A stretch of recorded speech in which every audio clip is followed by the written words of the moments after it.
Throughout the course of the offseason, the offensive line has been a big question mark for the Seahawks heading into the 2024 season. Is this still a major concern, or have the Seahawks kind of addressed the situation up to this point? I'm going to be taking a recap of the offensive line heading towards mandatory minicamp coming up here on our Wednesday edition of Locked On Seahawks.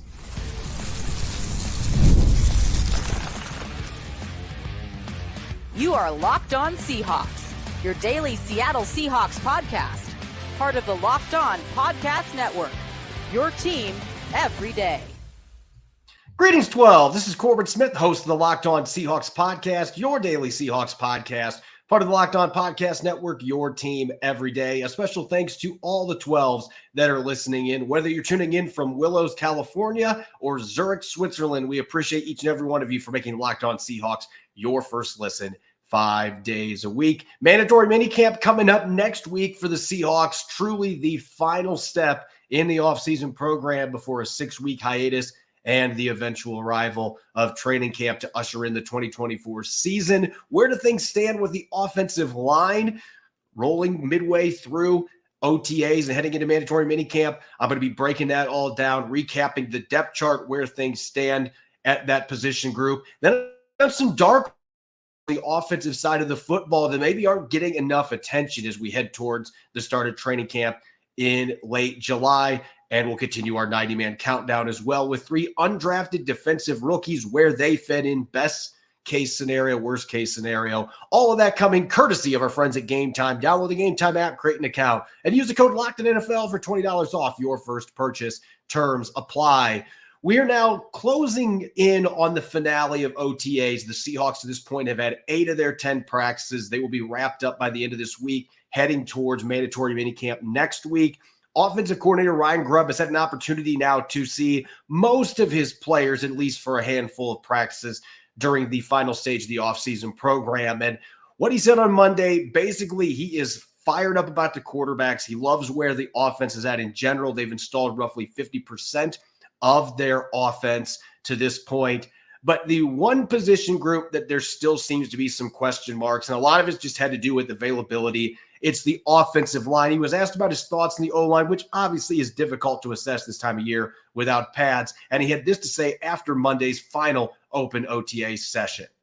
Yeah, we've got a little ways to go there. And I just mean more about the reps and opportunity.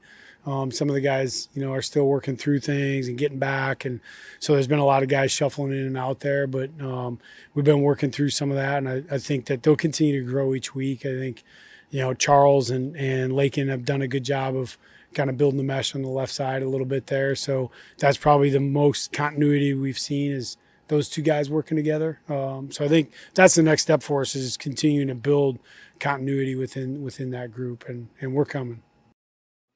Not surprising to consider the left side maybe where the Seahawks are in the best shape, because Charles Cross going into year 3, he's fully healthy. They're expecting big things from him with offensive line coach Scott Huff playing in this system. And then at left guard, Laken Tomlinson, yes, he had a rough season last year for the New York Jets, at least statistically. But when you look at that Jets football team after Aaron Rodgers went down, all the injuries they had on the offensive line, it impacted the players that were healthy and actually able to play. Tomlinson's only a few years removed from being a Pro Bowler in San Francisco. He's got over 120 career starts under his belt. So bringing in a player like that with what is generally a really young offensive line, just that veteran experienced presence is going to have a positive impact, not just on Charles Cross at left tackle, but on the other side of him, a first-year starter in Oluwatimi. And it looks to me like that is going to be, if you want to call it a competition, I guess you can, but it looks to me like Oluwatimi is going to be the guy at center. So having a player like Laken Tomlinson that has started so many games,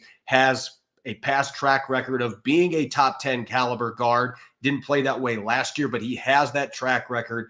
He's only 32, so maybe a bounce back season is in order. The Seahawks can feel pretty good about that left side of the line with Charles Cross and Laken Tomlinson. And of course, you've got Satawa Lamea as well, that's getting some work at left guard as a rookie. Maybe he's the future at that position, but for right now, this is Laken Tomlinson's job. Experience, the fact that he's got that track record. He, next to Charles Cross and Oluwatimi, is going to be an important part of this offensive line. I think where the questions really are still coming to play. You look at the right side of this offensive line, Question mark number one, number two, number three. It all revolves around the health of Abraham Lucas. And we've talked about this quite a bit here on the podcast in recent weeks. The update that Mike Macdonald provided the media earlier in OTAs wasn't necessarily a positive one, at least in my opinion. They're hoping that Abraham Lucas is going to be ready. They're shooting for that date at the beginning of training camp to be when he's back from knee surgery. But the fact that this was an issue that bothered him throughout the 2023 season, he only played 6 games last year. They bring in George Fant, who has starting experience, extensive starting experience at both tackle positions. And then they go out and they draft Mike Jarrell in the 6th round. They bring in Garrett Greenfield, one of the top undrafted tackles in this class, was a 3-time All-American at the FCS level. You've still got Stone Forsythe. That is the biggest question mark right now for the Seattle Seahawks in the offensive line. And I think that's why there's still a lot of concern there. I think Laken Tomlinson is going to do just fine at left guard. He may not be a Pro Bowl caliber player anymore, but I think he's going to do fine with Charles Cross next to him. Oluwatimi, I've been high on since coming out of Michigan. I think he's got starter talent. He's just got to get the experience. The one start he had against Arizona last year, he played really well. So if you can bottle that up for an entire 17-game season with the experience he brings to the table, again, that left side you can feel pretty good about. But the right side, particularly that right tackle position, bringing in George Fant, I think, does make the situation a little less murky. He's not going to be viewed as a long-term starter in the league at this point in his career, but he has started a lot of games in the league, and he played pretty well last year for the Houston Texans, had some good reps with the New York Jets, kind of an up-and-down tenure there. But again, it seems like they just have a hard time with keeping their offensive line in order in New York. Last year in Houston, Fant played well. So that does give you a really good insurance policy, and maybe somebody like Mike Jarrell with proper development can play for you on Sundays in a few years. But this is still the one position up front that I really have major questions. And right guard, we don't know who's going to start. That is a position that the intrigue to me is positive, whereas right tackle, it revolves around an injury with Abraham Lucas. That's one that's a little bit concerning, but there's some intrigue when you look at that right guard position right now. Anthony Bradford, if healthy, I think he's going to be going into mandatory minicamp and training camp, getting the first dibs. He is the incumbent to start at that position. He started 10 games as a rookie. You got to remember, he's actually younger than incoming rookie Christian Haynes. So the Seahawks may still view Bradford as a part of their future. Haynes is not just going to be given the starting job. And if you're basing the depth chart right now off of the way things are going in OTAs, McClendon Curtis, the second-year player out of Chattanooga, he has been the one that has been getting the first team reps next to George Fant and Oluwatimi. He's been getting all of those reps, at least for the open practices. That's something to keep in mind. Christian Haynes may be getting first-team reps of the practices the media has no access to. We don't know that. We're not going to know that. But the 3 practices that we were able to attend, every single one of those, McClendon Curtis was the guy. And I can say this from speaking with people that are close to this football team, that have links to the scouting mindset. McClendon Curtis was a player they had a day 3 grade on a couple of years ago. He played well at the Senior Bowl. He started at tackle and guard for the Chattanooga Mocs, the FCS level, and had a good week there in Mobile. So this is a player the Seahawks have been paying close attention to, dating back to his time at Chattanooga, playing in that Senior Bowl. So they have held him in higher regard than his undrafted status would say last year. Going to the Raiders, eventually they plucked him off of their practice squad with Abe Lucas's injury. So McClendon Curtis may very well be in the mix there too with Bradford and Haynes. So you've got some uncertainty there for different reasons. Right guard, you just don't know who's going to be the starter, but there's 3 young players, second year or earlier in their career, that the organization seems to have some excitement about, and you're looking forward to seeing who's going to rise to the cream of the crop in that group. Whereas right tackle, you're hoping it's Abraham Lucas and he's back healthy, because this offensive line is going to be much better if you have rookie version of Abraham Lucas in terms of health, coming back, ready to play, not dealing with knee issues anymore. If he is still hampered by that, though, George Fant is a solid backup. Stone Forsythe can play over right tackle, had 8 starts there last year, but it's not going to be the same as Abraham Lucas, who they still view as a foundational piece of their offensive line. So that's really where the concern level still is raised, is those two positions on the right side. who's going to start at right guard, and whoever starts there, are they going to be able to get the job done? Because you're going to be putting a very young, inexperienced player in there, regardless of who ends up winning that job. And then right tackle, is it going to be Abe Lucas, or going to have to go with one of these insurance policies that's going to be a step down? You're hoping it's not as big of a step down with George Fant being there, but still, you've got the injury questions there. That is why this is still an O-line that very much remains a question mark for the Seahawks at this point. And as Ryan Grubb said, they're a little bit away right now because they're trying to figure things out. It's wait and see until you hopefully get Lucas back, Bradford back, and see where all these puzzle pieces fit as you try to put together your best offensive line. Coming up next here on our Wednesday edition of Locked On Seahawks, I'm going to take a deeper dive into some dark horse candidates to watch on the offensive side of the football, returning players who maybe aren't getting much attention for making the 53-man roster that absolutely should be. And I'll be breaking down why these players are dark horses to watch as we head towards training camp. Don't go away. You're listening to the Wednesday edition of Locked On Seahawks.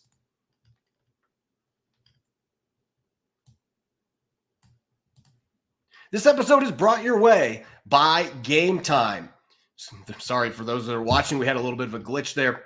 This episode is brought your way by Game Time. You shouldn't have to think about skipping a mortgage payment when you buy tickets to your next big event. Game Time is the fast and easy way to buy tickets for all the sports, music, comedy, and theater near you. With killer last-minute deals, all-in prices, views from your seat, and their best price guarantee. Game Time takes the guesswork out of buying tickets. Back in April, my wife and I got awesome seats to watch the Avalanche and the Jets in a late regular season game with playoff implications for under $100 a ticket down in the lower bowl. Unfortunately, Colorado got obliterated 7-0, but it was still a blast, and we didn't have to pay an arm and a leg for amazing seats between two prospective playoff teams. Game Time has deals on tickets right up to the day of the event, and the Game Time guarantee means you'll always get the best price to write your own memories. If you find tickets in the same section and row for less, Game Time will credit you 110% of the difference. Take the guesswork out of buying tickets with Game Time. Download the Game Time app, create an account, and use the code LOCKEDON for $20 off your first purchase. Terms apply. Again, create an account and redeem the code LOCKEDON for $20 off. Download Game Time today. Last minute tickets, lowest price guaranteed. You're listening to the Wednesday edition of Locked On Seahawks. This is your host, Corbin Smith. A special thanks to all the 12s that are tuning in. And thank you, as always, for making Locked On Seahawks your first listen 5 days a week. We greatly appreciate it. We are getting close to the dog days of summer in the NFL. There's going to be a 6-week break between the end of mandatory minicamp for the Seahawks and when they report in late July for the start of training camp. So there's going to be a little bit of a lull in there. But that being said, we've still got these key mandatory minicamp practices coming up. Veterans are required to be in attendance. So it's going to be a little different than OTAs. Should see some faces that haven't been there the last few weeks for these voluntary practices that will at least be in attendance for the Seahawks. And as we get closer to the start of the 2024 season in training camp, there's going to be a lot of discussion about rookies. And obviously that's one of the exciting things for NFL fans in the offseason. The new players coming in, draft picks, the undrafted players. We'll have more on a few of those guys later in this episode. But you also have to consider players that are in second, third, fourth seasons that now are veterans and maybe have kind of been cast aside a little bit and view them as dark horses. And I think the Seahawks on both sides of the ball have a handful of guys that would check off that dark horse requirement. And one of them I already talked about, and he tops my list right now as far as offensive dark horses to watch for the Seattle Seahawks. And that would be McClendon Curtis, the guard / tackle out of Chattanooga. And I was mentioning this earlier in the show. Reason number one, McClendon Curtis is my top dark horse to watch on offense for this Seahawks football team is just the way that he is viewed by the organization. The Seahawks were very high on him coming into the 2023 NFL draft. And even though they didn't pick him and he went undrafted, they had a day 3 grade on him per my sources. So this is a guy the Seahawks loved coming out of the Senior Bowl, valued his versatility. There's some power there. The fact that he's played tackle, he should hold up quite well, moving inside and pass protecting in more of a phone booth. He's got some athleticism, maybe not enough to play the tackle position at a high level in the NFL, but at guard, absolutely has the athleticism and the length you're looking for, the ability to drive guys off the ball. He can block in the zone game as well. There were some questions about his hand technique and being in sync with his footwork as a pass protector in college. He looked solid at the Senior Bowl, though. This is a guy that I just don't think you should discount. I still believe Christian Haynes is going to be the starter at right guard when the Seahawks play the Broncos in week 1 come September. And I think Anthony Bradford's going to be in the mix there too. Those are still the two players that I think are the most likely contenders for that right guard position. But I would not be fooled into thinking that McClendon Curtis is not going to be part of the equation here either. The fact that he continues to get those first team reps right now, Scott Huff seems to be high on him. And this is a player that John Schneider was name dropping unprompted several months ago in the league meetings. Obviously, that was before Christian Haynes and Satawa Lamea came in, and even Laken Tomlinson was signed after that. So there's been a lot of additions to the guard room. But the fact Curtis is still getting those first team reps, and he is a young player too, just in his second season. That is an offensive lineman that I would keep a very close eye on, that he could absolutely make this team, but not just make this team. He could push for that starting job at right guard if all the dominoes fall his way and he capitalizes on his opportunity. As far as who Curtis could be blocking for here, Kenny McIntosh, I've discussed this a little bit the past few weeks. I think McIntosh is going to have to battle with George Halani, the undrafted rookie out of Boise State, to get that third down back job. And so it's not like Josh is coming in as your surefire number 3 running back. He's going to have to fend off a really good undrafted rookie in George Halani. And even Tamarick Williams, who is coming in out of North Dakota State, is a quality football player. So there's going to be competition there. But at the same time, Kenny McIntosh, before his knee injury last year, he was one of the most impressive rookies the Seahawks had on the field in practice before that injury suffered in the mock game. And if that injury doesn't happen, I think that he has a fairly significant role in Seattle's offense. I think he's the third down back, not DJ Dallas. I think he might get some run on special teams. So this is a guy that's kind of been a forgotten player here in offseason discussion. And I do think George Halani is very capable of pushing him. He's a very solid player that I think without his injuries at Boise State is drafted in April. So he's a draft quality player. Kenny McIntosh is a 7th round pick a few years ago. I thought that was way later than he was going to go. So he's clearly got the talent. He's got pass catching ability. You can move him around the formation. He does a lot of things that I think Ryan Grubb is going to be excited about. So he's going to have to battle for that number 3 spot. At the same time, I could see him also being a dark horse in the sense that we didn't get to see what he can do at all last year in the regular season. If he's able to do what he did at the beginning of training camp before that knee injury, though, this could be a guy that maybe starts barking a little bit at Ken Walker III and Zach Charbonnet saying, hey, I'm coming, guys. I'm ready for some snaps as well. And that would be a good problem to have for the Seahawks. So keep an eye on Kenny McIntosh in that backfield battle. Continuing dark horses, let's go out to the receiver position. There's been a lot of talk about D. Eskridge. That's going to continue to happen because of the special teams ability, the new kickoff rules, Jake Bobo, players like that. I want to mention Derek Young here for a couple of reasons. One, Derek Young last year, I think, was poised to take on a bigger role in Seattle's offense, and unfortunately had a hernia injury that bothered him throughout the season. He only played in 3 games.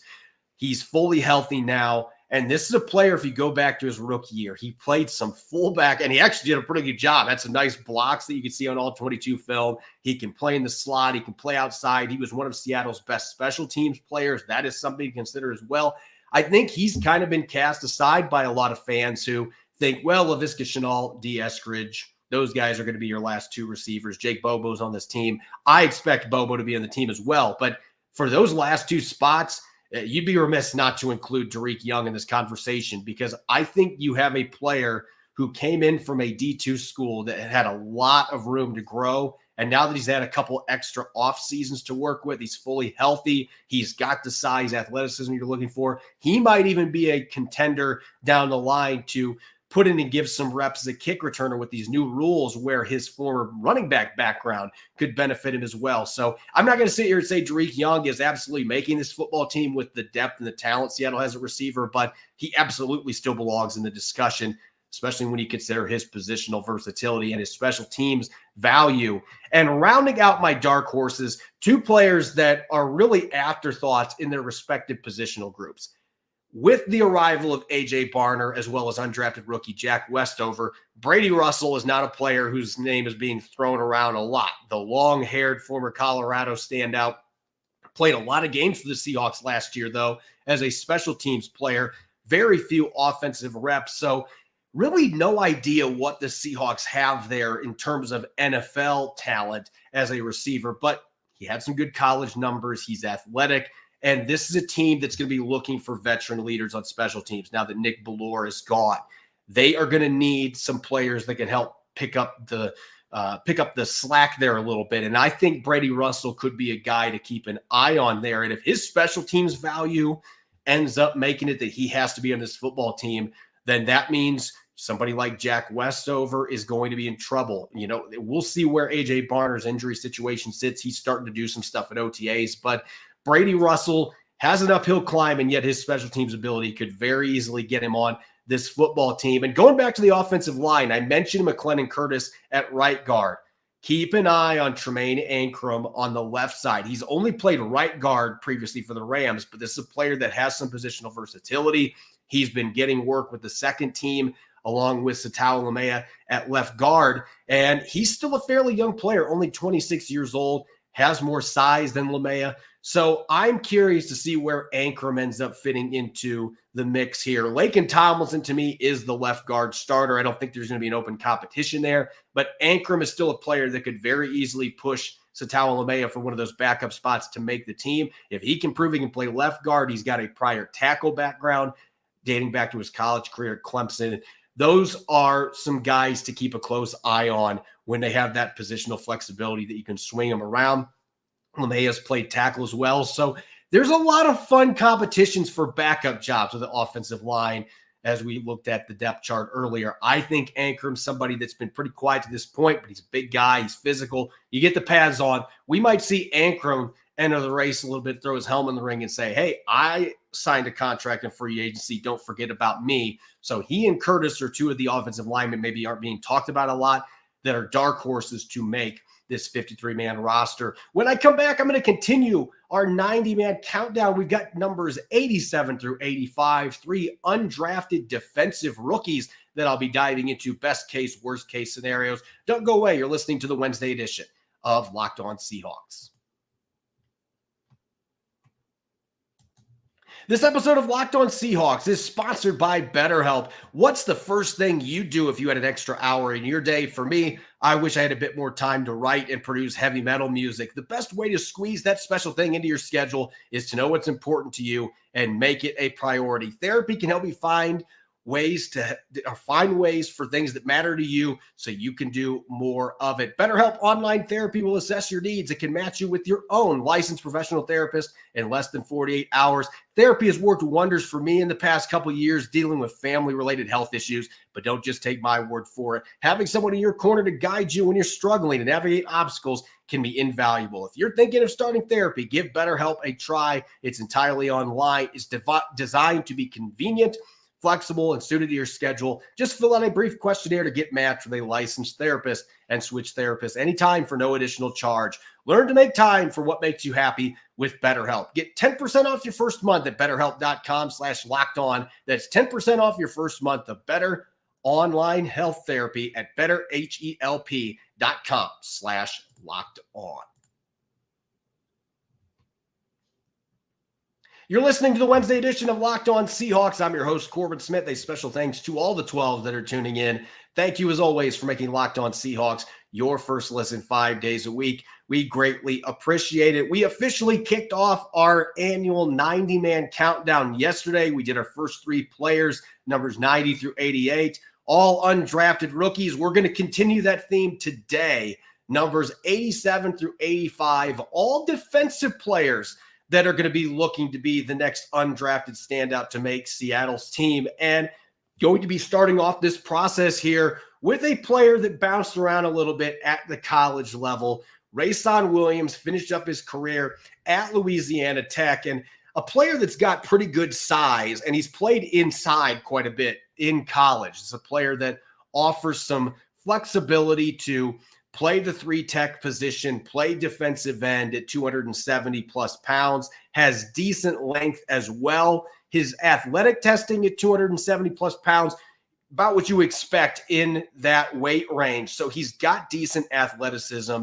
This is a player that is going to be very under the radar coming into Seattle's training camp. And I'll say this, he only had 1 year with over 150 snaps at the college level. So you have some experience concerns there. This is a player that struggled to get consistent reps on defense throughout his college career. His last season at Louisiana Tech, that was the 1 year where he was finally able to carve out a consistent rotational role. Still didn't play a ton of snaps for Louisiana Tech, but this is one of those true size, athleticism, trait prospects that you're hoping you can bring in and get around NFL coaches, and you can really unravel the potential that's there, because it's a player that throughout his college career, starting at the FCS level and eventually going to Louisiana Tech, at one point he was supposed to be going the Division I route to Houston and then changed to a Division I FCS school after that. So he's taken a very weird route to the NFL,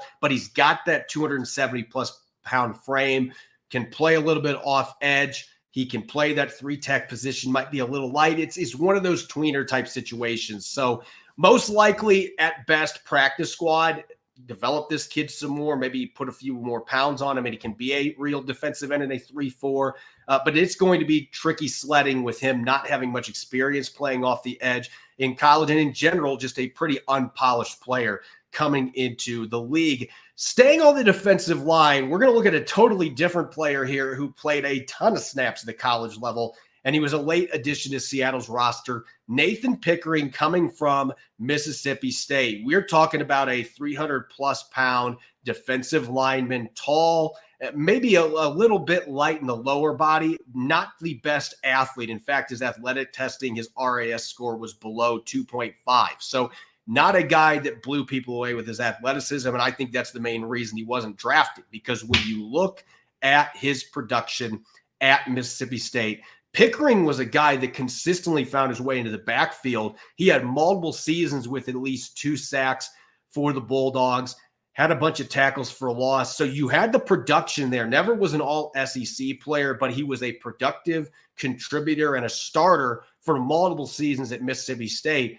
You got to wonder if the athletic limitations, though, are going to show up more against NFL competition. Has some issues with leverage as well, playing too high. If he struggles with that against NFL blockers, it's going to be a difficult process for him. So I like Williams, view him as a player where his ceiling is the practice squad. I don't see with the depth Seattle has a defensive end, defensive tackle, and off the edge. I don't see a player with his athletic limitations making this football team, but maybe on the practice squad, because there is some past experience playing nose tackle. He's played the 3-tech. Maybe he's a player that you continue to try to develop on the practice squad that can play for you down the line. And coming in here at number 85, this is maybe the player that I'm most fascinated by from a long-term perspective of the 3 players today.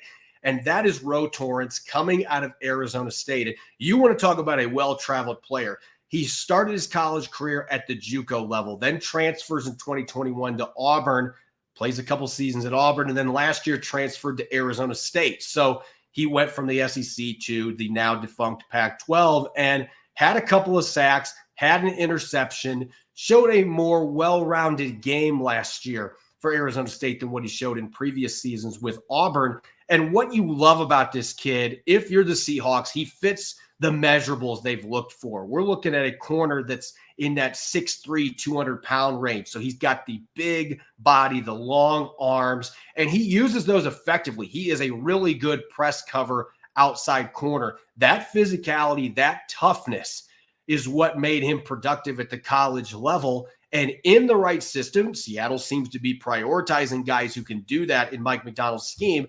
Maybe Ro Torrence is a player that can use that physicality and that toughness in the line of scrimmage to be able to carve out a practice squad spot. And then maybe a year from now, he can truly compete for a roster spot. This is just such a loaded position at cornerback. And when we had our friend Thor Nystrom on the show from Fantasy Pros a few weeks ago, he mentioned Torrance as a player where you have to look at what he can do and what he can't do.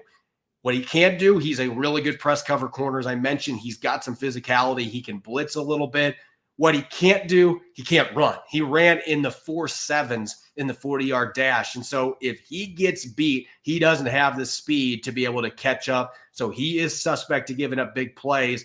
That is going to be the issue. If he doesn't win with the press coverage and the quarterback has time, receivers are able to get past him, he just doesn't have the athleticism to be able to keep up and recover. And so that was a major problem for him at Auburn as well as Arizona State. You're not going to be able to suddenly make him a 4-5 guy. So you're going to have to learn to live with those limitations. How can we maximize his strengths as a physical press coverage corner? And if he's able to do that and they figure out how to best utilize his strengths, maybe he's a practice squad player. If not, he's given up a bunch of big plays.